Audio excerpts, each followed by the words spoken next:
दोस्तों नमस्कार। उम्मीद करता हूँ कि आप सारे लोग बहुत खुश होंगे और ईश्वर से प्रार्थना करता हूँ कि आप सभी को खुश रखे परमात्मा।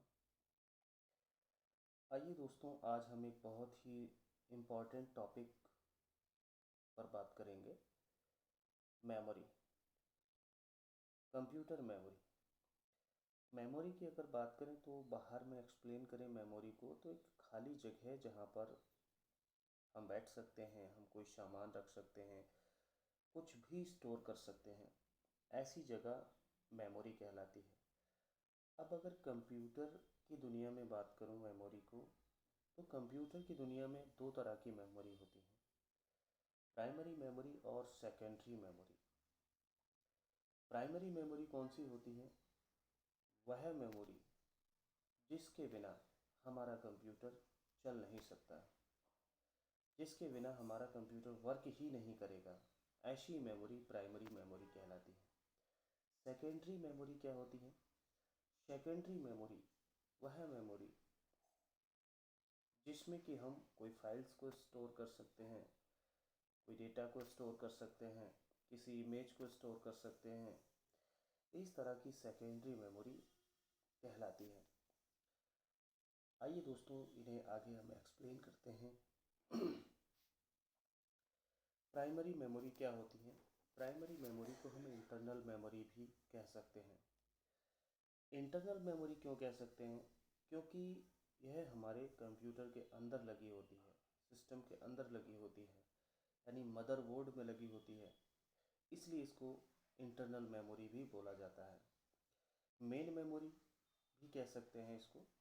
क्यों कह सकते हैं मेन मेमोरी? क्योंकि इसके बिना कंप्यूटर हमारा चलेगा ही नहीं, इसलिए इस मेमोरी को मेन मेमोरी भी बोला जाता है।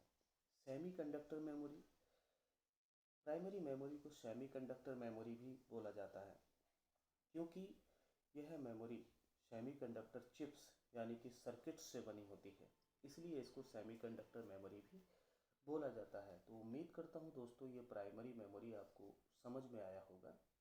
आइए और आगे हम बात करते हैं। प्राइमरी मेमोरी दो तरह की होती है। प्राइमरी मेमोरी, एक तो रैम होती है, दूसरा रोम होती है। अभी हम रैम के बारे में बात करने वाले हैं। रैम मीन्स, रैम की फुल फॉर्म होती है रैंडम एक्सेस मेमोरी, यानी ऐसी मेमोरी जिसमें हम डेटा को कहीं से भी एक्सेस कर सकते हैं, रैंडमली एक्सेस कर सकते हैं। ऐसी मेमोरी रैंडम एक्सेस मेमोरी कहलाती है। ये दो तरह की होती है, स्टैटिक रैम और डायनेमिक रैम। अब अगर बात करते हैं स्टैटिक रैम की, तो स्टैटिक रैम के माध्यम से हम कैश मेमोरी का निर्माण करते हैं, ठीक है, जो कि हमारी दूसरे नंबर की सबसे फास्टेस्ट मेमोरी कहलाती है। अभी डिटेल में मैं आगे बात करने वाला हूँ, तो आप निश्चिंतित रहिए। दोस्तों दूसरी होती है डायनेमिक रैम। डायनेमिक रैम जिसको एनी टाइम रिफ़्रेश करना पड़ता है, जिसे हम अपने कंप्यूटर, लैपटॉप, पीसीज वगैरह में हम यूज़ करते हैं जनरली, वो डायनेमिक रैम होती है। डायनेमिक रैम का ही लेटेस्ट वर्जन है एसडी रैम, जिसको सिंक्रोनस डायनेमिक रैम बोला जाता है। सिंक्रोनस मतलब टाइम के साथ मर्ज करके, टाइम के साथ मिलकर के जो काम करती है, ऐसी रैम सिंक्रोनस डायनेमिक रैम कहलाती है। अगली रैम आती है डीडीआर। सिंक्रोनस रैम का ही, सिंक्रोनस एसडी रैम का ही लेटेस्ट वर्जन है डीडीआर, जिसको कि डबल डेटा रेट बोला जाता है। डबल डेटा रेट मीन्स जिसके दोनों साइड में हम रीड कर सकते हैं, राइट कर सकते हैं। अगर कोई मेमोरी 8 GB की है, अगर कोई रैम 8 GB की है, तो उसके 4 GB हम एक तरफ लिख सकते हैं राइट, और 4 GB हम दूसरी तरफ लिख सकते हैं। अच्छा, DDR1 उसी का लेटेस्ट वर्जन है, DDR2 उसी का लेटेस्ट वर्जन है, इसी तरीके से DDR3, DDR4, DDR5, अभी लेटेस्ट DDR5 चल रही है। तो ये एक ओवरव्यू है रैम के रिगार्डिंग। ठीक है दोस्तों, आगे हम बात करते हैं रैम के बारे में कुछ और जानकारी। रैम क्या होती है? रैंडम एक्सेस मेमोरी मैंने आपको बता ही चुका हूँ। आइए कुछ डिटेल्स में और कुछ बातें कर लेते हैं इसके रिगार्डिंग। रैम के फाउंडर कौन है? रैम को किसने खोजा था? तो रैम की खोज करने वाले रॉबर्ट हीथ डेनार्ड। क्या है दोस्तों नाम? रॉबर्ट हीथ डेनार्ड जिनका नाम है, इन्होंने रैम को बनाया था। दूसरा पॉइंट है it's a random access memory. मैं आपको डिस्कस कर चुका हूँ ऑलरेडी। जिस मेमोरी में रैंडमली एक्सेस किया जा सके उसे रैंडम एक्सेस मेमोरी कहते हैं। It's a volatile memory. यह एक वोलाटाइल मेमोरी, वोलाटाइल नेचर की मेमोरी है। वोलाटाइल मीन्स जिसमें इलेक्ट्रिसिटी फ्लो अगर हो रही है तो आपका डेटा है, अगर इलेक्ट्रिसिटी नहीं है तो आपका डेटा नहीं है। यानी कि जब तक आपकी पावर रहेगी आपके सिस्टम में तब तक डेटा को स्टोर करके रखेगी। जैसे ही आपकी पावर ख़त्म हो जाएगी डेटा आपका लॉस हो जाएगा। नेक्स्ट पॉइंट है इट्स ए टेम्परेरी मेमोरी। ये डेटा को टेम्परेरी स्टोर करती है, इसलिए इसको टेम्परेरी मेमोरी भी बोला जाता है, क्योंकि ये डेटा को परमानेंट स्टोर नहीं करती है, इसलिए इसको टेम्परेरी मेमोरी भी बोला जाता है। टेम्परेरी मीन्स जितने समय के लिए हमें काम करना है उतने समय के लिए आपके डेटा को स्टोर करके रखेगी। जैसे ही आप अपना काम बंद कर देंगे वैसे ही ये डेटा को वापस हटा देगी अपने से, इसीलिए इसको टेम्परेरी मेमोरी बोला जाता है। जैसे कि इसका एक बहुत ही शानदार एग्जांपल, मान लीजिए हम अपना टेबल के पास कुर्सी डाल करके बैठे हुए हैं और कुछ ज़रूरी सामान हमने अपनी अलमीरा से या फिर आ, आ, उन जगहों से उठा करके हमने अपने टेबल के पास रख लिया। जैसे कि अपनी ड्रिंक हो गई, कोल्ड ड्रिंक हो गई, या फिर कुछ स्नैक्स वगैरह हो गया, या फिर बुक्स हो गई। इस तरह के कुछ सामान हमने अपनी टेबल पर रख लिए।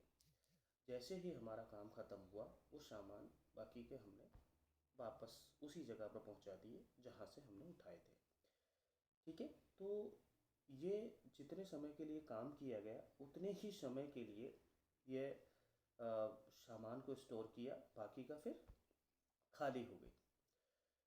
नेक्स्ट पॉइंट है आपका रीड राइट मेमोरी। रैम को रीड राइट मेमोरी भी बोला जाता है, क्योंकि इसमें आप रीड भी कर सकते हैं राइट भी कर सकते हैं, इसलिए रीड राइट मेमोरी भी कहते हैं। रैम की स्पीड को मेगा हर्ट्स में मापा जाता है। ठीक है दोस्तों, इसकी स्पीड को मेगा हर्ट्स में मापा जाता है, ध्यान रखें। आइए हम अगली मेमोरी की बात करते हैं। आगे आता है आपका रोम, रीड ओनली मेमोरी। रोम के बारे में एक बेसिक सा डिस्कशन हम करते हैं कुछ। रोम क्या है? रीड ओनली मेमोरी है। रीड ओनली मेमोरी मतलब सिर्फ रीड किया जा सकता है, इसमें किसी भी तरह का कोई बदलाव नहीं कर सकते। अगर नेक्स्ट पॉइंट है इट्स ए परमानेंट मेमोरी। यह एक परमानेंट स्टोर करने वाली मेमोरी है, डेटा को, किसी भी डेटा को परमानेंटली स्टोर कर लेती है ये। ठीक है, ऐसी मेमोरी को परमानेंट मेमोरी कहते हैं। वर्क क्या है? इसका काम है to help system booting. System को बूट करने के लिए ये मेमोरी काम करती है। जिस समय पर आपका सिस्टम बूट होता है उस समय पर यह मेमोरी काम आती है, क्योंकि इस मेमोरी के अंदर में कुछ इंस्ट्रक्शंस मैन्युफैक्चरिंग के टाइम पर इंस्टॉल किए जाते हैं मैन्युफैक्चरर द्वारा, जो कि हमारे सिस्टम को बूट करने के लिए हेल्प करते हैं। ठीक है दोस्तों, तो इसलिए ये मेमोरी सिस्टम बूटिंग मेमोरी भी कहलाती है। ROM is used to store BIOS.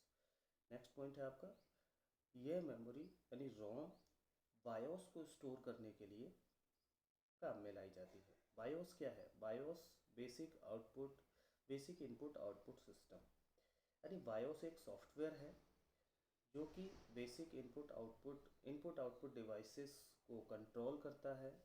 ठीक है, तो उस सॉफ्टवेयर को स्टोर करने के लिए रोम को यूज़ किया जाता है। नेक्स्ट पॉइंट है रोम इंस्ट्रक्शंस ड्यूरिंग मैन्युफैक्चरिंग।